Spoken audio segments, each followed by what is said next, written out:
على هذه الأرض عاشوا أنبياء تفوقوا على الجنون بقوة خارقة. بشر اخترقوا السماء وطاروا بين البلدان، شقوا البحر ونقضوا أقوامهم من أعتى الجبابرة. على قبلهم السماء غضبات ونزلات منها اللعنات على شعوب وغبراتهم. تقول عمرهم عاشوا معنا على هذه الأرض. الشيطان اللي عاش في السماء فاش الملائكة دفنات النبي آدم عليه السلام قرر أنه يهاجم بقوته كاملة، وهذا أغبى قرار اتخذه، لأن الرب ما تخلاش على البشر. انت إلا كنت أقوى منهم فالله يختار من بين الأقوام اللي انت سيطرت عليهم.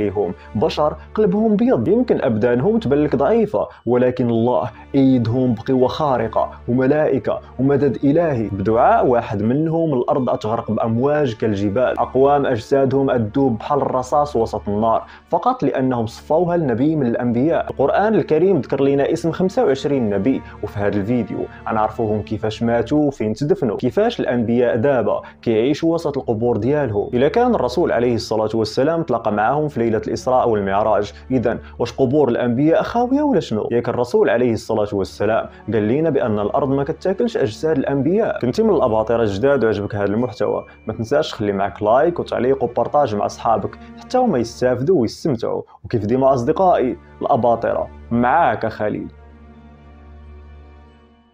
في هذا العالم عاشوا أمم وشعوب وحضارات كاملين وبدون استثناء. إبليس سلط عليهم أتباعه وقدر ينسيهم أنه كاين خالق عظيم لهذا الكون. كل أمة والصنم والإله اللي عبدات. ما تقوليش أنه من نهار نزل سيدنا آدم عليه السلام للأرض جاو من النسل ديالو 25 نبي وصافي. هذا الشيء راه ما يمكنش. الله في القرآن الكريم تيقول للنبي عليه الصلاة والسلام لقد أرسلنا رسلا من قبلك منهم من قصصنا عليك ومنهم من لم نقصص عليك. كاينين أنبياء ترسلوا الأقوام حنا عمرنا سمعنا بهم، يمكن الأغلبية ديالهم ما آمنوش وش منهم حتى هما عذاب ما نقدروش نتخيلوا. القرآن الكريم ذكر 25 نبي بالاسم، قال لنا بأن هذو أنبياء أرسلتهم الأقوام بحالكم، منهم اللي آمن ومنهم اللي كفر. شكون هما هاد الأنبياء وكيفاش ماتوا وفين كاين القبور ديالهم؟ هادشي اللي أنا عارفه دابا. أجي نبداو بال 18 النبي اللي تذكروا في سياق واحد. اسمع وركز مزيان. في سورة الأنعام يقول رب العباد وتلك حجتنا آتيناها إبراهيم على قومه نرفع درجات من نشاء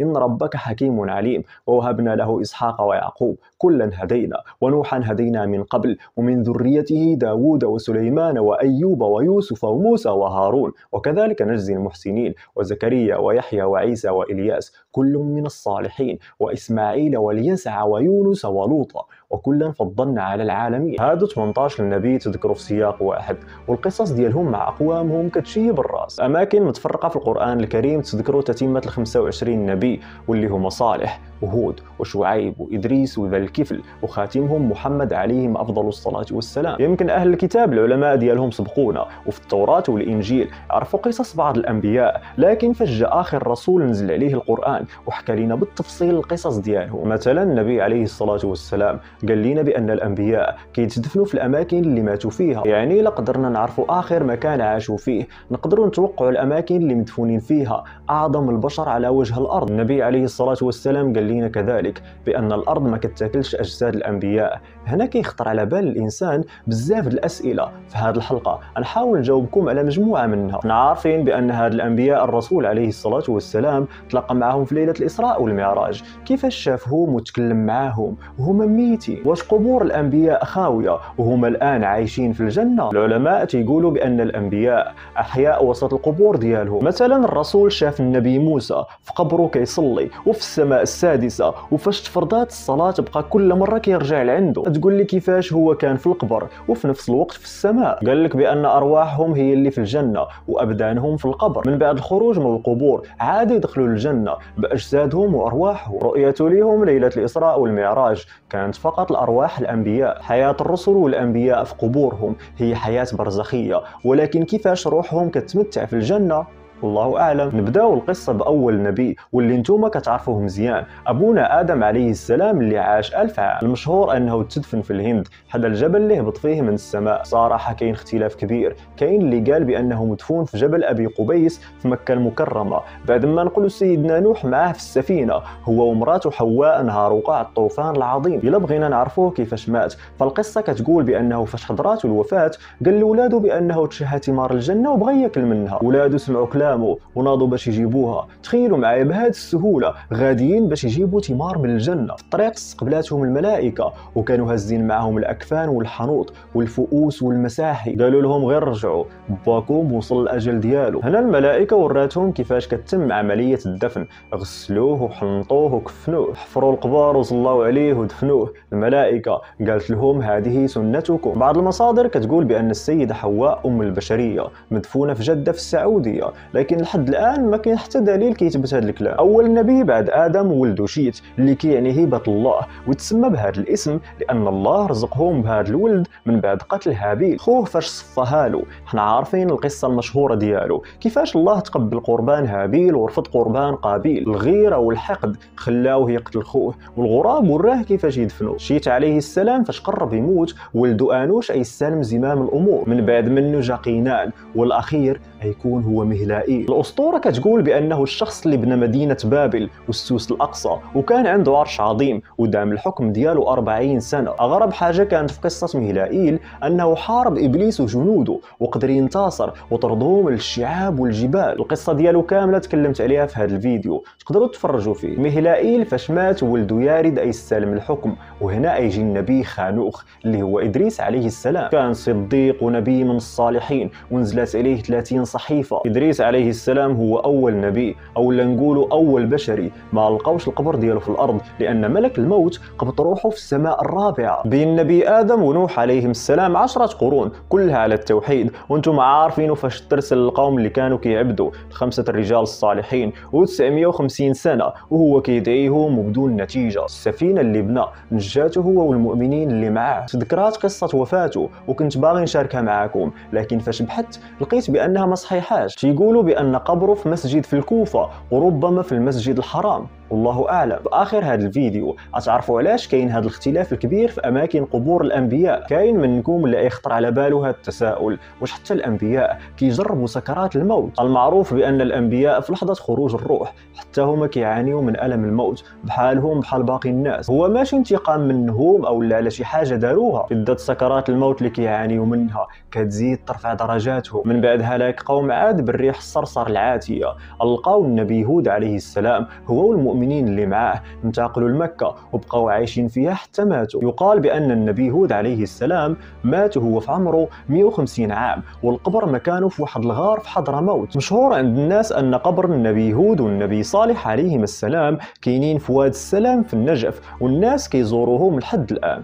والله اعلم. على حسب الترتيب فالنبي ابراهيم عليه السلام هو اللي كان موراهم، والقبر كاين في فلسطين في مدينه الخليل. بعد ما جبريل عليه السلام قلب المدائن ديالهم راسا على عقب، لوط عليه السلام هو وبناته كانوا خارجين ونجاو. هنا المؤرخين ما عارفينش البلاد اللي قصدوها او اللي كيفاش ماتوا، اخبارهم تقطعات. اسماعيل عليه السلام اللي معروف بالذبيح هو ولد النبي ابراهيم، وحتى هو كان نبي. ذكرات المصادر بانه عاش 137 عام وتدفن بجوار الام ديالو السيده هاجر. اسحاق عليه السلام هو الاخ ديالو، يقال بانه عاش 180 عام وتدفن مع النبي ابراهيم في نفس المكان. المسجد الابراهيمي كاين وسط مدينه الخليل في جنوب الضفه الغربيه. هذا المسجد اللي كيسميوه بالحرم الابراهيمي يقال بان النبي ابراهيم عليه السلام مدفون فيه قبل 4000 عام. تسمات مدينه الخليل نسبه لابو الانبياء. لقاو في هذا الجامع قباب مغطيه.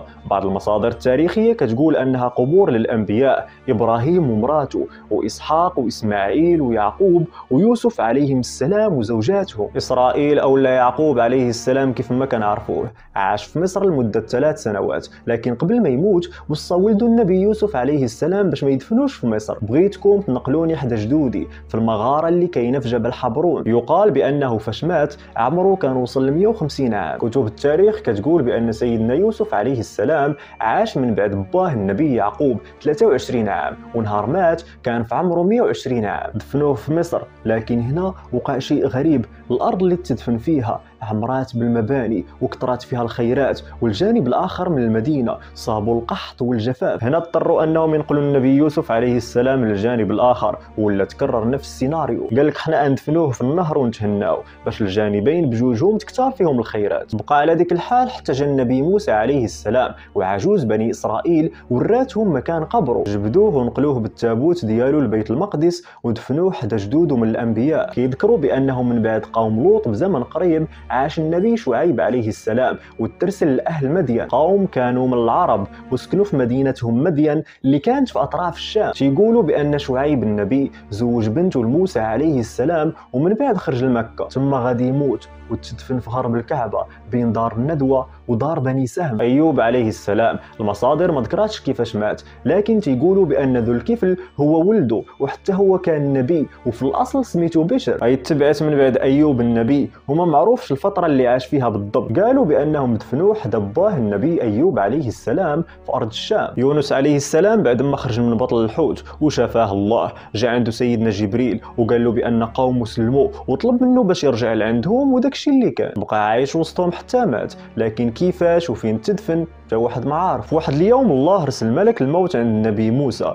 فاش دخل عليه هو ما كانش عارفه، تصحابه رجل غريب وهنا ضربه وطير له العين. ملك الموت رجع عند رب العباد وقال له بأن نبيك هذا لا يريد الموت. الله رجع عليه البصر ديالو وقال له رجع لعنده وقول له يدير يده على ظهر ثور وبكل شعره غطاتها يده أي يعيش عام. موسى عليه السلام قال ثم ماذا؟ قال الموت. النبي موسى عليه السلام فضل أنه يموت في ذيك اللحظة، لكن دعا الله باش يقربوا من الأرض المقدسة. تلاحظوا بأنه طلب يموت ويتدفن حدا الأرض المقدسة وماشي حدا بيت المقدس. العلماء تيقولوا بأنه خاف للناس يفتتنوا به ويعبدوه. من بعد وفاة خوه هارون اللي كان حتى هو نبي، كان داز 3 سنين وبجوجهم ماتوا في سنوات تيه بني إسرائيل، يوشع وإلياس واليسع وداود عليهم السلام. المصادر ما ذكراتش كيفاش ماتوا أو لا أماكن القبور ديالهم. القرآن الكريم قال لنا بأنه فلما قضينا عليه الموت ما دلهم على موته إلا دابة الأرض تأكل من سأته. ملك الموت فجأة يقبض روح النبي سليمان عليه السلام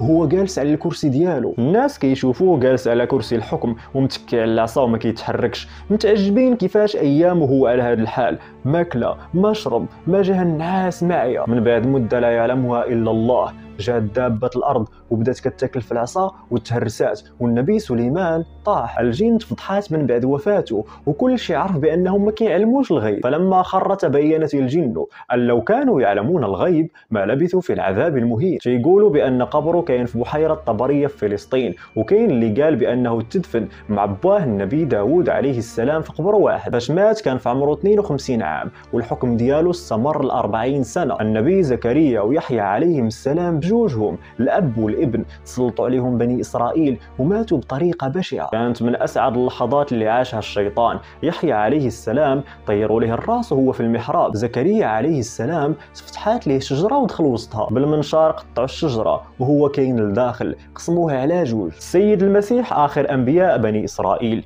عاش على هذه الأرض 33 عام، ومن بعد فاش بني إسرائيل حاولوا يقتلوه بحال الأنبياء يحيى وزكريا اللي سبقوه، الله رفعه للسماء ويرجع في آخر الزمان باش يموت ويتدفن في الأرض. الرسول عليه الصلاة والسلام هو خاتم الأنبياء، تولد في مكة وانتقل لجوار الخالق العظيم وهو في عمره 63 عام بعد ما أدى الأمانة وبلغ الرسالة. غتلقاو مواقع في الويب وفيديوهات على اليوتيوب كتتكلم على أضرحة وصور المقامات مدفونين فيها بعض الأنبياء. الحقيقة يا سادة ماشي هي هذه قبور الأنبياء تا واحد ما عرفها فين كاينة. قبر واحد اللي الناس اتفقوا على مكانه ومعروف شكون اللي مدفون فيه، قبر خاتم الأنبياء. عمر سبق لشي واحد وخفى قبر نبي من الأنبياء. قديم الزمان كان النبي كيتدفن والسنوات كتدوز وكيمشي جيل وناس من بعد ناس حتى كيتنسى مكان قبر داك النبي. عمر بن الخطاب رضي الله عنه فاش لقى قبر النبي دانيال عليه السلام خفاه باش الناس ما يتفتنوش به. الرسول عليه الصلاة والسلام كان خايف أن القبر ديالو يولي مسجد